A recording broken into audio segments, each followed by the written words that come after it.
நாமத்துக்கு மகிமை உண்டாதாக. கர்த்தருடைய கிருபையினாலே இந்த வருடத்தை கடந்து வர கர்த்தர் எங்களுக்கு உதவி செய்தார். கர்த்தர் செய்த நன்மைகள் அநேகம். அதாவது ஏதோ சாதாரண ஒரு நன்மைகள் கிடையாது. அது எல்லாமே சொல்லுவாங்க கிரிட்டிக்கலான சுச்சுவேஷன் சொல்லுவாங்க. அது எல்லாத்தையும் நாங்கள் கடந்து வந்தோம். இந்த வருஷம் நாங்கள் பார்த்த பிரச்சனைகள், நாங்கள் சந்தித்த சம்பவங்கள், நாங்கள் அனுபவித்த மன உளைச்சலுக்கு கூட அதிகம்னு சொல்லலாம். அது எப்படி இருந்துச்சுன்னா எல்லாமே மரணத்தை நோக்கி போச்சு. மரணத்துக்கு நேராக போகிற மாதிரி இருந்தது. ஏன் இருக்கணும், செத்துப்போ, இதுக்கப்புறம் ஏன் வேணாங்கிற மாதிரி தான் ஒவ்வொரு வாழ்க்கையுமே எங்கள் குடும்பத்தில் இருந்தது. என் ஃபேமிலியே நிறைய எங்களுக்குள்ளே ஒரு கஷ்டம் வர மாதிரி வந்துருச்சு. அதுதான் நாங்கள் இசப்பா நாங்கள் நிதானிச்சு தேவனை இன்னும் வீடுமா இன்னும் அதிகமாக தேட ஆரம்பித்தேன்.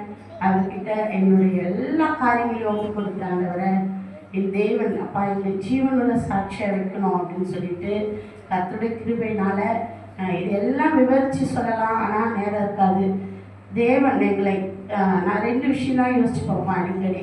நான் அநேக நாட்களில் சில கேள்வி எப்போது ரொம்ப மன மனுஷங்க இல்லையா மன உடைஞ்சி ஏன் ஏசப்பா எங்கள் வாழ்க்கையில் இப்படி பண்ணுறீங்க அப்படின்னு கேட்கும்போது அடுத்து ஏசப்பாவோட பதில் நான் உன் வாழ்க்கையில் நான் என்னென்ன பண்ணேன்னு திருப்பி பாருமா அப்படின்ற மாதிரி இருக்கும். எனக்கு இந்த ஒரு வார்த்தை தான் இந்த நிமிஷம் வரைக்கும் என்னை தேய்ச்சிருக்கு. இந்த இந்த கிராமத்தில் வந்து கூட இத்தனை வருஷத்தில் நாங்கள் முன்பு இருந்தது போல் இஞ்சி இல்லை. எனக்கு இதுதான் கடவுள் கொடுக்க ஒரு பதில்.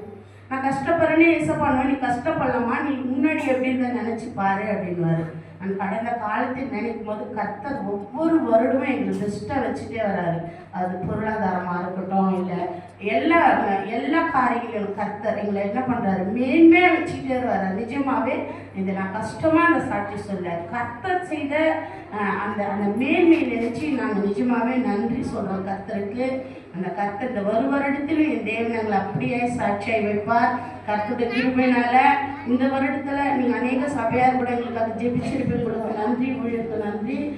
பிள்ளைகளுடைய எதிர்காலங்கள் கர்த்தருடைய கருத்தில் ஒப்பு கொடுத்துருக்குறோம். கர்த்தர் அதை மேன்மைப்படுத்துவார். அந்த சாட்சியை நம்ம எல்லாம் கண்களால் காண கர்த்தர் உதவி செய்வார். தேவ நாமம் மகிமைப்படுவதாக. ஆமென்.